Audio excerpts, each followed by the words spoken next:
तर नमस्कार मंडळी, मला माहिती आहे की तुम्ही माझा खालचा शॉर्ट व्हिडिओ बघून हा लॉंग व्हिडिओ बघण्यासाठी आलेला आहात. तर चला तर मग आपण व्हिडिओला सुरुवात करूया आणि या नामाचा उगम कसा झालेला आहे ते पाहूया. अक्कलकोटमध्ये एकदा मोठा दुष्काळ पडलेला होता. नद्या आटल्या होत्या, विहिरीचे पाणी कमी झालेले होते. शेतकरी अगदी चिंतेत होता. गावातील जनावरेही तहानेने व्याकुळ झालेली होती. लोक रोज स्वामींच्या दर्शनाला येऊन प्रार्थना करत होते. एक वृद्ध शेतकरी स्वामींसमोर रडत होता आणि म्हणाला, महाराज, आता आमची मुलं उपाशी आहेत, जनावरांना पाणी नाही, आता आमचं रक्षण कोण करणार? स्वामी शांतपणे सर्व काही ऐकत होते.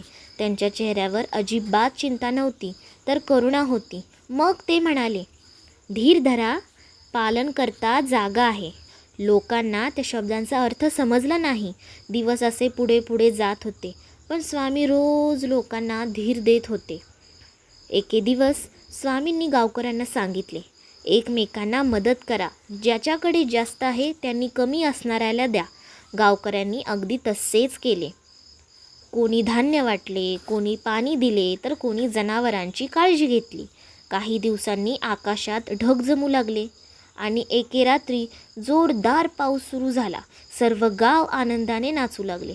शेतात सर्वत्र हिरवळ पसरली. जनावरांना पाणी मिळाले. विहिरी पाण्याने तुडुंब भरल्या. लोक स्वामींकडे धावत आले. एक शेतकरी म्हणाला, महाराज, तुम्ही आमचं रक्षण केलं तो. स्वामी हसले आणि म्हणाले, मी नाही तर सर्वांचा पालनकर्ता परमेश्वर आहे.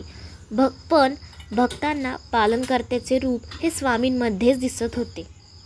त्यांना वाटू लागले, स्वामी फक्त माणसांचा नाही तर पशुपक्षी आणि अन्य जीवांचा देखील विचार करतात. एकदा एका भक्ताने पाहिले की स्वामी स्वतः एका भुकेल्या कुत्र्याला भाकरी खाऊ घालत आहेत. मग दुसऱ्या वेळेस त्यांनी तहानलेल्या गाईला पाणी पाजण्यास सांगितले.